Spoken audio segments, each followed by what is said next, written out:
검찰에서 엘리트 중에 엘리트로 꼽혀오던 간부가 검찰국장 인사가 거의 확정된 상태에서 갑작스레 사표를 냈다. 헐.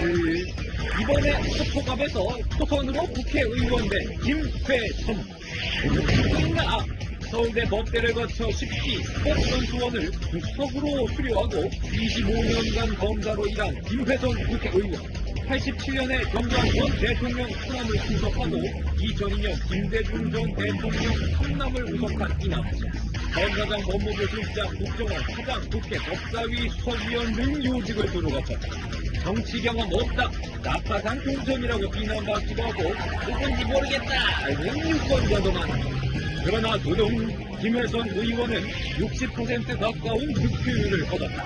선거 당시 박근혜와 찍은 사진을 유세 차량에 띄워놨다고 합성으로 의혹받기도 했다. 좀 안 친해 보이긴 해.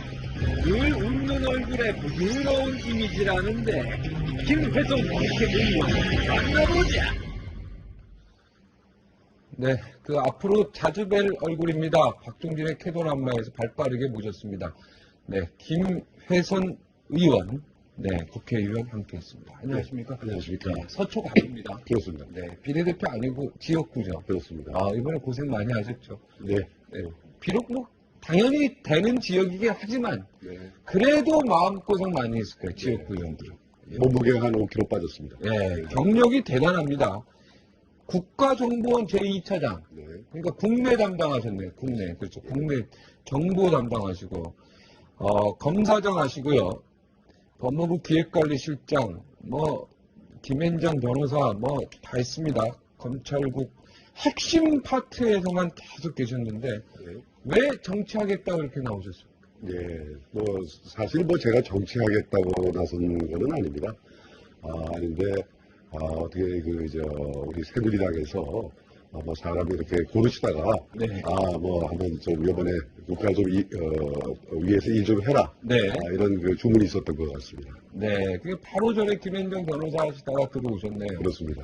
김성우 국정원장 시절에 국정원 제2. 그렇습니다. 예. 네. 원세훈 지금 국정원장은 관계 없으시죠? 네. 그렇습니다. 국정원장 맡기시면서 잘리신 거죠? 네, 같이 나왔습니다.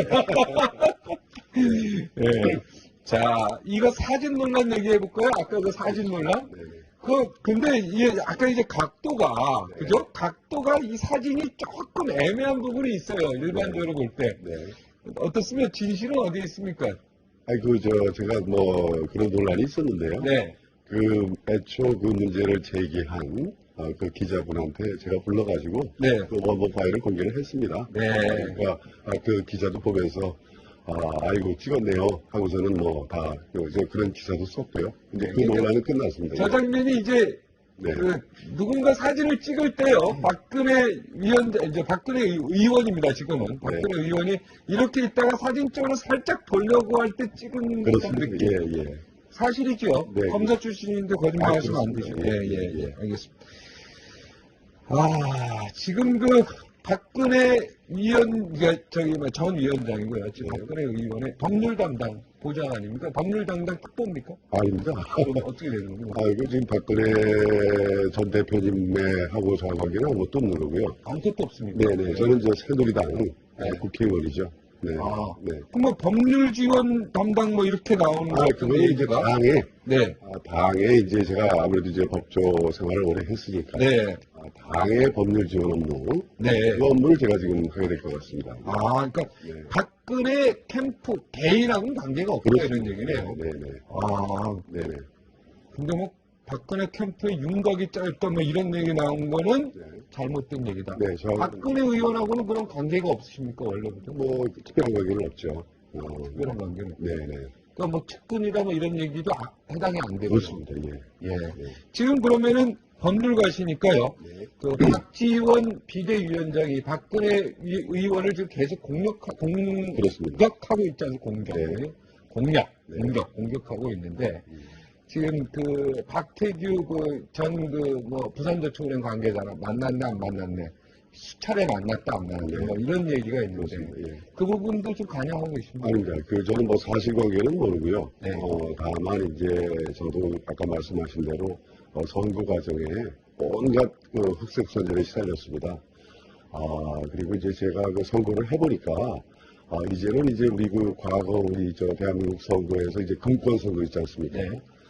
그런 부분은 많이 개선이 됐더군요. 네. 근데 이제 남은 게, 그야말로 이 흑색 선전입니다. 그리고 특히 이제 최근에는 이제 SNS가 발달을 해서, 그런 그 악의적인 그런 선전이 급속도로 퍼져나가기 때문에, 네. 그 폐해가 과거보다 훨씬 세졌다. 네. 이렇게 생각하고요. 그래서, 특히 금년 말에 있을 저 대선, 이건 정말 대한민국의 미래를 결정하는 선거입니다. 정말 우리 국민들이 정확한 그 정보를 가지고 후보를 결정을 해야 됩니다. 그래서 제 생각에는 제가 이제 새누리당 소속 그 법조인 출신 국회의원으로서 이 흑색 선전 이거는 아니다. 나는 그런 그 운동도 좀 펼치고 또 혹시 우리 입법에 좀 부족한 점이 있으면 그것도 보완을 해서라도 반드시 이번 기회에 그런 흑색 선전은 통하지 않는다. 그걸 꼭 만들어주는 그런 풍토를 만들고 싶습니다. 네. 흑색 선전 정말 그 당하는 입장에서는 그렇습니다. 너무나 억울하죠. 그렇습니다. 그런데 지금 국정원에 계실 때요, 네. 정보 수집할 때요, 네. 이것이 흑색 선전인지 아닌지 모르고 막 또 그때 생각도 하실 것 같아요. 국정원 네. 차장하실 때, 야, 내가 이거 제대로 이 사람들에 대해 정보를 수집했는가? 이것도 고민해 볼 문제 아닙니까? 근데 이제 그 부분은 조금 제가 좀 이제 설명을 드려야 되겠는데요. 국정원에서의 그 정보 수집은 지금 말씀하신 그런 차원의 정보 수집을 하는 건 아닙니다. 네. 그러니까 국정원에서는 다 지금 우리게 남북 관계가 대치되고 있고, 그렇기 때문에 간첩이라든지 우리 국가 전복 세력이 우리 사회에 들어와 있지는 않느냐. 네. 그런 관점에서 정보를 수집하는 거기 때문에 네. 지금 말씀하신 그런 차원의 정보하고는 좀 관계가 없다. 네. 그런 그럼 대북 담당은 3차장이 있고요. 2차장은 아닙니다. 국내 그렇지 않습니다. 그러니까 그 국내 그 각 분야에 네. 이제 언론이라든지 정치계라든지 여러 분야가 있지 않습니까? 종교 분야라든지 네. 그런데 이제 국내 파트에서 정보 수집을 합니다. 네. 근데 그 정보 수집이라는 것이 그 관점이 네. 지금 말씀하신 어느 개인의 신상 털기라든지 그런 쪽의 정보를 수집하는 것이 아니고 그런 부분. 지금 아까 말씀하신 그 3차장은 이제 대북 공작이라든지 이런 거고요. 네. 우리 2차장 산하에 그 대북 수사국이 있습니다. 네. 그러니까 이제 그런, 뭐라고 합니까? 국가 전복 세력. 네. 그거에 대한 정보, 차원에서 정보를 수집한다. 이렇게 이해하시면 될 것 같습니다. 개개인의 사생활 이런 그렇습니다. 네. 거 조사하고 이러는 건 아니다. 네, 그렇습니다. 오늘 이 자리에서 여러 가지 좋은 해명을 해주셨네요. 네, 감사합니다. 야, 국정원 그렇습니다. 고생하시는 분들인데 네네. 이분들 근데 이제 과거에, 네. 소위 그 군사정권 시절이랄까, 권위주의 정권 시절이랄까, 그럴 때, 소위 말하는 이제 중앙정보부, 그런 데서, 국내 파트에서 좀 다른 목적의 정보 수집 활동이 있었고, 또 뭐, 지난 그 노무현 정부 때도 또 드러났습니다만은, 도청이라든지, 네. 그런 거를 통해서, 과거에 이제 좀 그런 부분이 있었지 않습니까? 이제 그런 부분이 이제 많이, 완전히 개선이 됐다. 제가 가서 눈으로 확인할 수 있었습니다. 예. 그러면은 지금 뭐 진보당이나 민주당 내 종북 세력이나 이런 게 좀 논란이 되고 있지 않습니까? 네. 임수경 의원의 변절자, 뭐 하태경 의원 변절자 이야기도 있어서 지금 계속 뉴스에서 탑을 때리고 있는데 네. 이 부분 보면서 또 느끼는 감회가 좀 다를 것 같습니다. 네.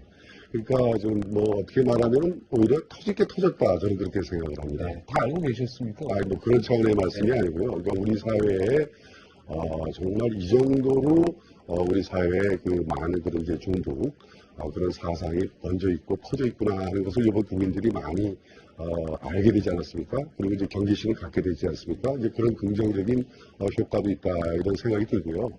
얼마 전에 제가 이 일간지에 네. 칼럼니스트가 쓴 아주 좋은 칼럼을 봤습니다. 네. 제목은 이제 애국의 출발점이라는 그 칼럼이었는데요. 네.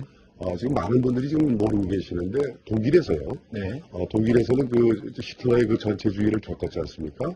그때 세계대전도 벌어지고 지금 독일에서는 그 나치 문양 자체가 위법이랍니다. 그리고 히틀러의 나의 투쟁이라는 책을 출간하는 것도 위법입니다. 그렇다 해서 우리가 지금 독일을 비민주 국가다, 비법치 국가다 이렇게 얘기 안 하지 않습니까? 그런데 김일성 주체 사상이나 히틀러의 나치 전체주의나 비교해 볼 때 그 폐해가 뭐 꼭 어느 것이 덜하다고 얘기할 수 없지 않습니까? 그런데 우리나라에서는 그 주체 사상을 비판만 해도 색깔론이다. 또는 뭐 냉전적 사고다. 이런 식으로 그동안 솔직히 말하면 좀 물타기를 해왔던 게 사실이거든요. 네. 그래서 그런 부분, 이번에 차제에 모든 이 진보든 보수든 그런 뭐 국가 발전을 위한 논의 좋습니다. 그런데 그것은 헌법 질서의 테두리 안에서 자유민주 기본 질서라는 우리 헌법 가치 내에서 이루어져야 한다 하는 그런 그 공감대가 형성되는 그런 계기가 됐으면 좋겠다 하는 게 제 개인적인 바람입니다. 이미 벌써 계기가 됐죠. 그렇습니다. 네, 국민들은 지금 무언가 마음속으로 다 느끼는 게 있을 텐데요. 네. 종북 논란과 관련해서 뭐 국정은요 원래 음지에서 양지를 지향하니까 그렇습니다. 네. 안 나타나더라도 네. 청와대나 이런 정부의 그래도 핵심 지역에 있는 사람들이 네. 그래도 이 종북 논란에 대해서 뭔가 정부 입장을 네. 좀 확실히 좀 얘기해 줬으면 하는 바람인데요. 네, 뭐 그런 앞으로 국정감사라든지 또는 대정부 질문이라든지 네. 이런 과정을 통해서 자연스럽게 아마 정부 입장이라든지 그런 게 나오지 않을까 저는 그렇게 생각하고 있습니다. 네, 정부가 좀 너무 조용히 있죠. 네, 네. 그렇습니다. 예. 네. 전두환 전 대통령 천안 구속시켰죠. 네, 그렇습니다. 1987년도에. 네, 제가 평검사 시절입니다. 네. 까마득한 얘기입니다. 그때 압력 꽤 들어왔을 텐데 어떻게 그거를 넘기셨습니까? 꼭 그렇지는 않습니다. 그렇지는 않고요. 그때 이제 그때 전두환 전 대통령 시절이죠, 87년도면. 아닙니다. 노태우.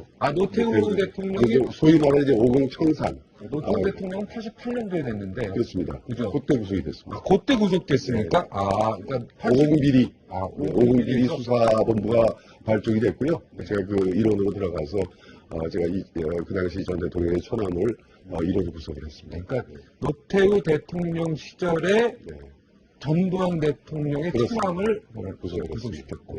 그럼 2002년도에 김대중 대통령 3남 홍보식 구속시켰을 때는 현직 대통령이 김대중 대통령일 때 아닙니까? 네네. 그때는 힘들었겠습니다, 솔직히. 그때 이제 대검에서는 김홍업 씨인가요? 거기를 구속하고 제가 서울지검 이제 3차장이었는데 그때 저희가 김홍업 씨를 구속을 했습니다. 이제 같이 수사가 벌어졌는데 저희는 솔직히 뭐 이제 와서 말씀드립니다만은 초기에 압수수색 과정에 결정지거를 잡았습니다. 네. 그래서 수사가 아주 매끄럽고 순조롭게 진행됐기 때문에 큰 그게 부담이 없었는데 대검 수사는 그 당시 굉장히 조금 힘들었습니다. 네. 그거에 비해서는 상대적으로 저희들은 쉽게 결정적인 증거가 있으니까 어떻게 압력이고 뭐고 얘기할 그런 계제가 못됐습니다. 네. 근데 검사 생활 오래 하셨지만 네.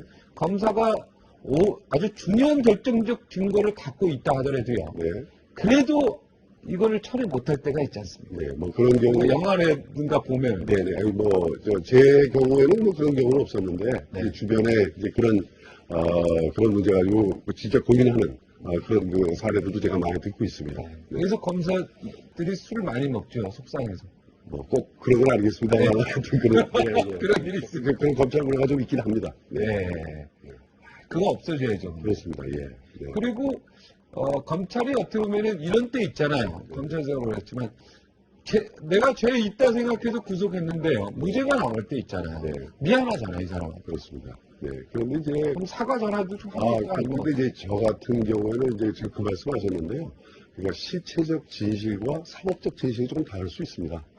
네. 저는 그렇게 생각을 하고요. 제가 초임 때 제 1호를 구속시킨 분이 이제 뺑소니 사고였는데요. 그걸 제가 직접 구속을 했습니다. 네. 그랬는데 그분이 1심서부터 무죄가 나가지고서 대법원까지 확정이 된 분이 있는데요. 네.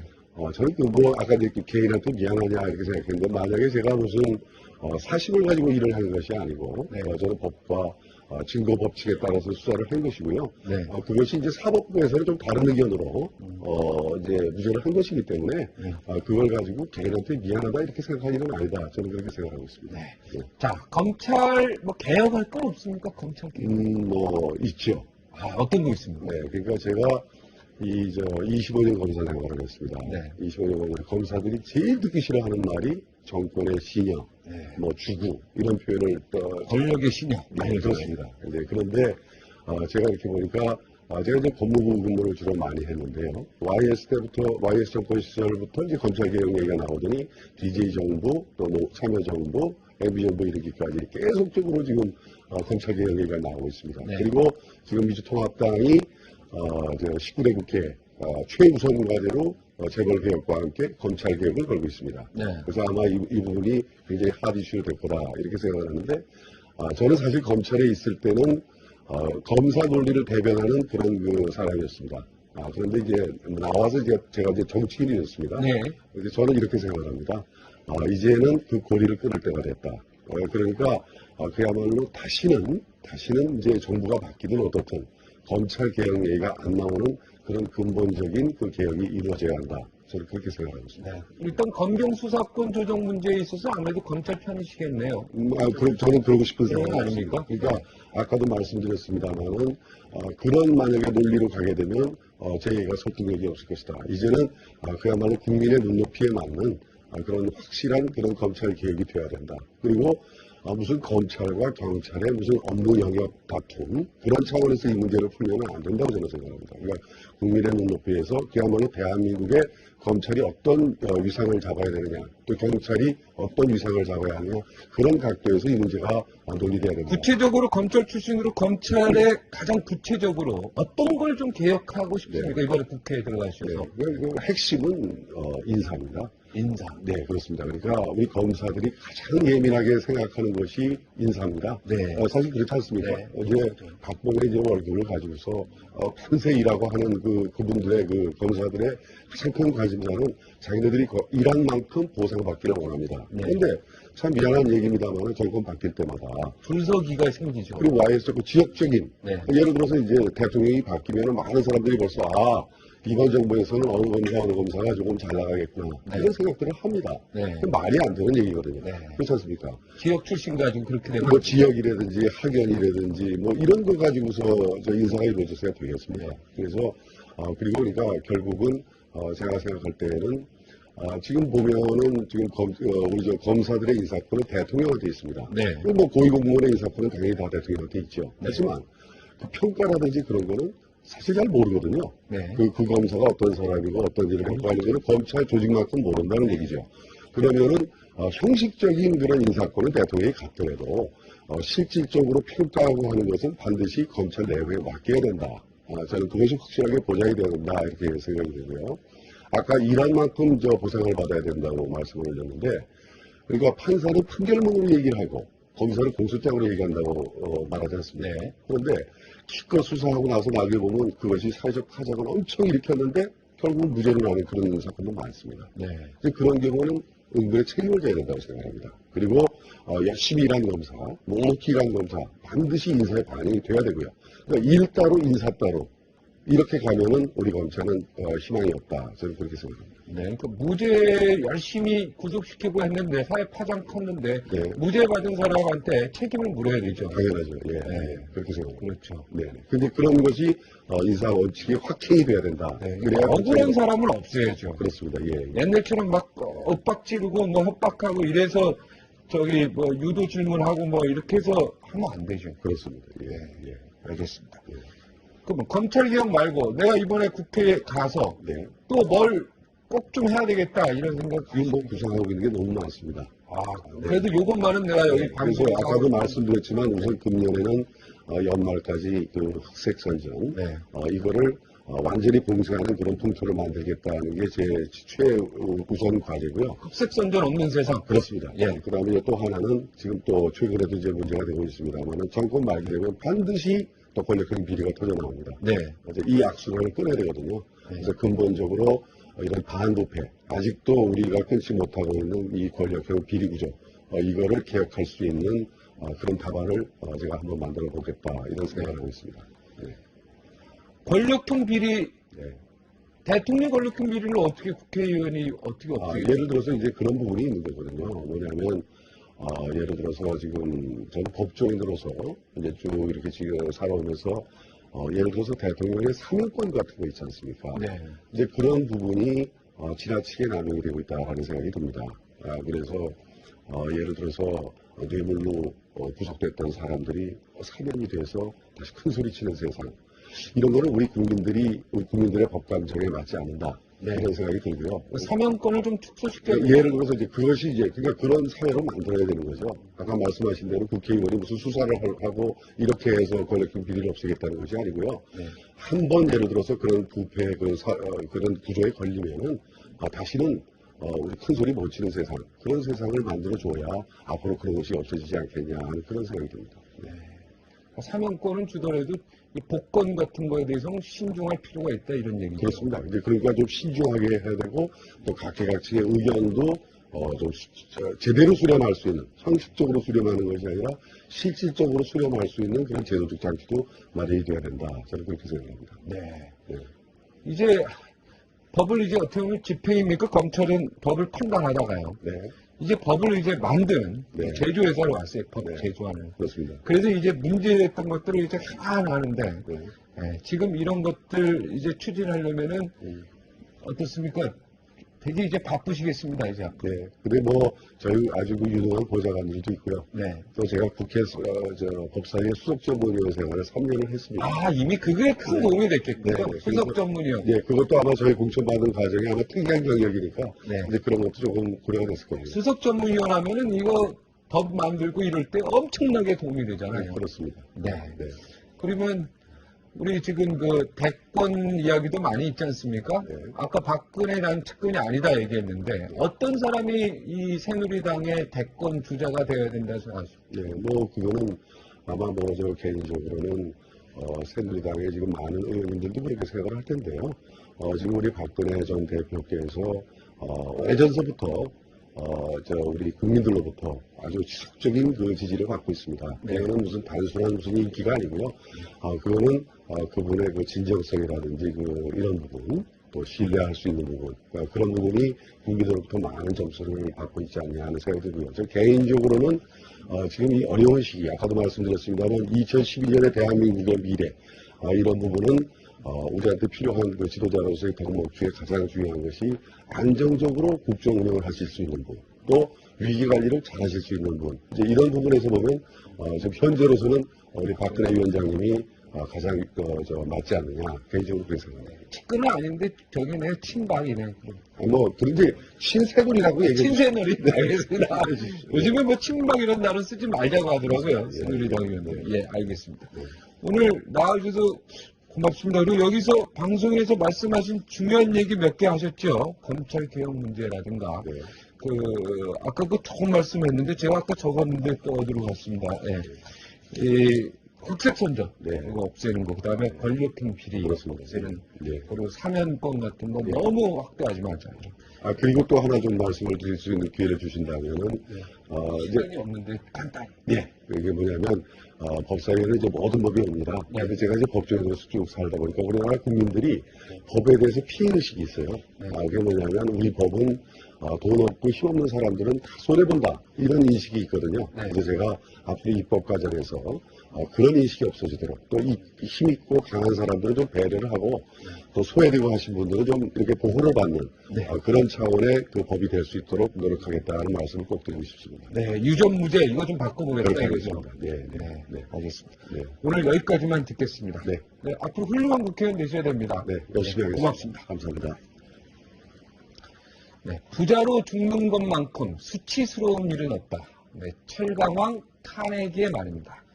나눔은요, 나누는 것. 나눔은 온 세상을 평화로 인도합니다. 여기서 물러가겠습니다. 시청해주셔서 고맙습니다.